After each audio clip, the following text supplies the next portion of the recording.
नमस्कार, स्वागत है आपका सिटी पोस्ट लाइव में। मैं हूं मुस्कान।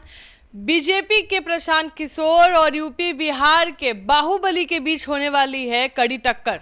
नहीं समझे, अभी समझाते हैं। इसको बताने के लिए हमारे साथ मौजूद हैं हमारे संपादक दीपक शर्मा। सर, कौन है वो बाहुबली जिनके साथ टक्कर होने वाली है बीजेपी के प्रशांत किशोर के साथ? सबसे पहले तो हम ये समझते हैं कि बीजेपी के प्रशांत किशोर हैं कौन और क्यों उनको भारतीय जनता पार्टी का प्रशांत किशोर कहा जाता है। दरअसल प्रशांत किशोर जिस संस्था से जुड़े हुए थे, next India research foundation, next India research foundation के सीईओ, चीफ एग्जीक्यूटिव ऑफिसर हैं रितेश पांडे, जिनका गांव है नरकटियागंज में। ये राघव शरण के बेटे हैं। राघव शरण जो आईएएस अधिकारी थे और विधायक थे, उनके बेटे हैं और नेक्स्ट इंडिया रिसर्च फाउंडेशन के सीईओ हैं। बीजेपी के थिंक टैंक माने जाते हैं और भारतीय जनता पार्टी में इनकी पहुंच बहुत ऊपर तक है।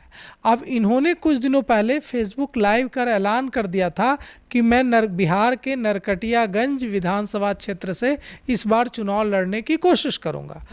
अब यह जो था मामला, इसमें कूद गए हैं राजन तिवारी। पूर्व विधायक हैं, उत्तर प्रदेश और बिहार के बड़े बाहुबली हैं। अब राजन तिवारी ने क्या कह दिया है? राजन तिवारी ने कह दिया है कि भारतीय जनता पार्टी की मैंने बहुत सेवा की है और अब मजदूरी लेने का वक्त आ गया है, तो मैं मजदूरी मांग रहा हूँ।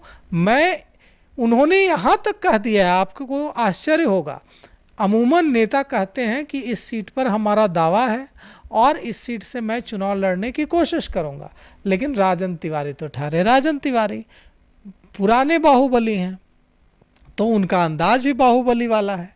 उन्होंने उसी अंदाज में ऐलान कर दिया है कि सूरज पूरब के बजाय पश्चिम से निकल सकता है, लेकिन ऐसा नहीं हो सकता कि राजन तिवारी नरकटियागंज सीट छोड़कर किसी और सीट से चुनाव लड़े। हम इसी सीट से, राजन तिवारी ने कहा है कि हम नरकटियागंज सीट से ही चुनाव लड़ेंगे। अब सवाल यह उठता है कि नरकटियागंज सीट फिलहाल भारतीय जनता पार्टी के पास ही है और वहाँ से भारतीय जनता पार्टी की विधायक हैं रश्मि वर्मा। तो अब तो 3 दावेदार हो गए। और सबसे बड़ी बात है कि क्या राजन तिवारी, ठीक है राजन तिवारी बड़े बाहुबली हैं और राजन तिवारी अपने ज़माने में खौफ के पर्याय रहे हैं।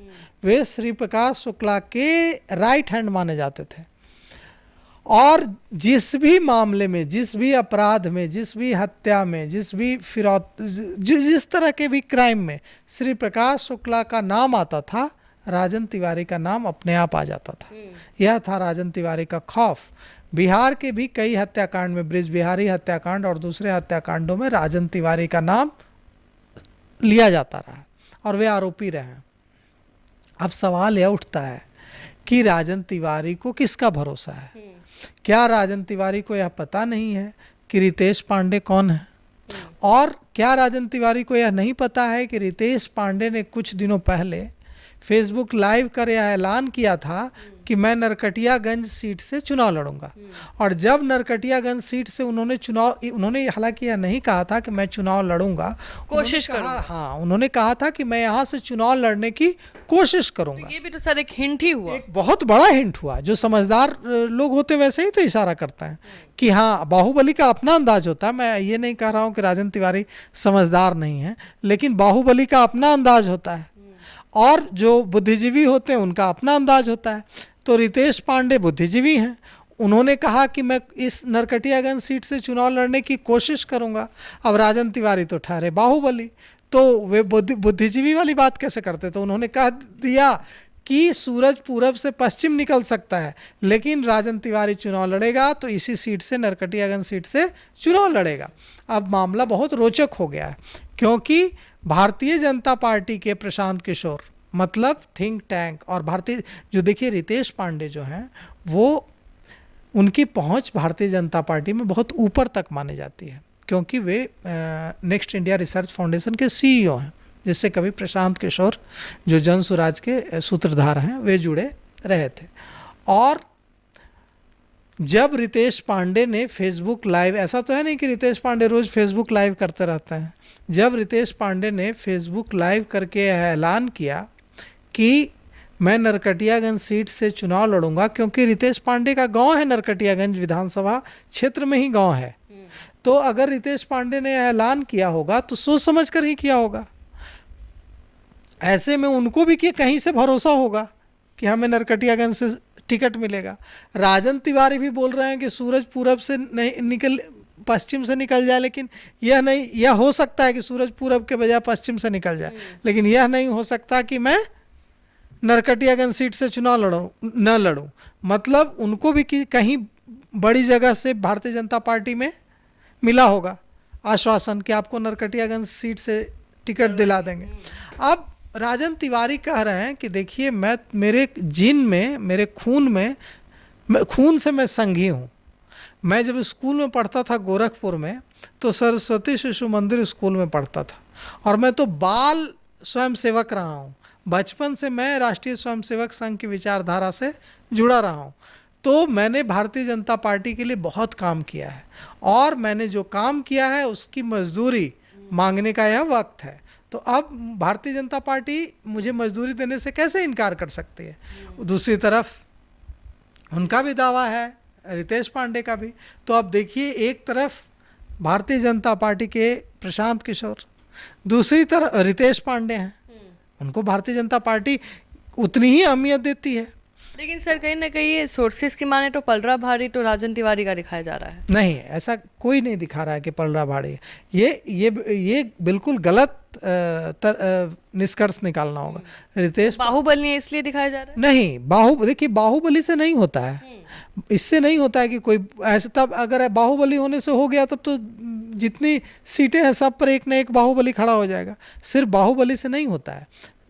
अगर भारतीय जनता पार्टी या किसी भी राष्ट्रीय पार्टी का आपको टिकट चाहिए, तो उसके लिए आपको जो टिकट देने वाले लोग हैं उनके बीच आपका कितना कद है, आपका क्या रेप्यूटेशन है, इससे फ़र्क पड़ता है। वो उनके नज़र में क्या है कि वो आपको टिकट देने से क्या आपके जीतने की कितनी प्रोबेबिलिटी है। इसके अलावा दूसरी सीटों पर आप क्या लाभ करा सकते हैं, आप कितना, आपकी सामाजिक छवि अच्छी है, कई चीज़ों का ध्यान रखा जाता है। तो ऐसा कहना बिल्कुल गलतफहमी है कि राजन तिवारी रितेश पांडे पर भारी पड़ेंगे। कौन भारी पड़ेगा ये हम नहीं जानते। रितेश पांडे की अपनी अहमियत है, राजन तिवारी की अपनी अहमियत है। हम ये नहीं कह रहे हैं कि रितेश पांडे राजन तिवारी पर भारी पड़ जाएंगे, हम यह भी नहीं कह रहे हैं कि राजन तिवारी रितेश पांडे पर भारी पड़ जाएंगे, लेकिन हम ये जरूर कह रहे हैं कि दोनों के बीच कांटे की टक्कर हो गई है। दोनों ने ही ऐलान कर दिया। अमूमन ऐसा होता नहीं है, खासकर भारतीय जनता पार्टी बेहद अनुशासित पार्टी मानी जाती है। इसमें कोई बड़ा से बड़ा नेता आकर कहता है कि मैं तो पार्टी का समर्पित कार्यकर्ता हूँ, पार्टी कहेगी तो चुनाव लड़ूंगा, पार्टी नहीं कहेगी तो चुनाव नहीं लड़ूंगा, जिस सीट से पार्टी चुनाव लड़ने कहेगी उस सीट से चुनाव लड़ूंगा। लेकिन यहाँ हो उल्टा रहा है। भारतीय जनता पार्टी, जिसे अनुशासित पार्टी कहा जाता था, उस पार्टी में दो नेता आकर ऐलान कर दे रहे हैं कि मैं इस सीट से ही चुनाव लड़ूंगा। अब देखिए, यहाँ पर बड़ा गतिरोध होगा।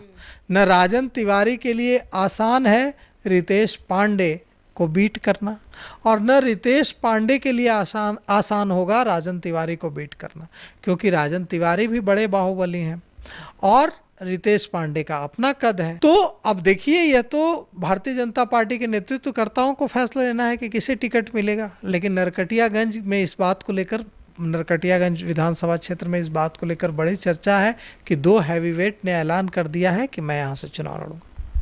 तो आप सुन रहे थे पूरे डिबेट को, और आपको क्या लगता है, अपना ओपिनियन जरूर कमेंट सेक्शन में साझा करिएगा। तब तक के लिए बने रहे हमारे साथ। धन्यवाद।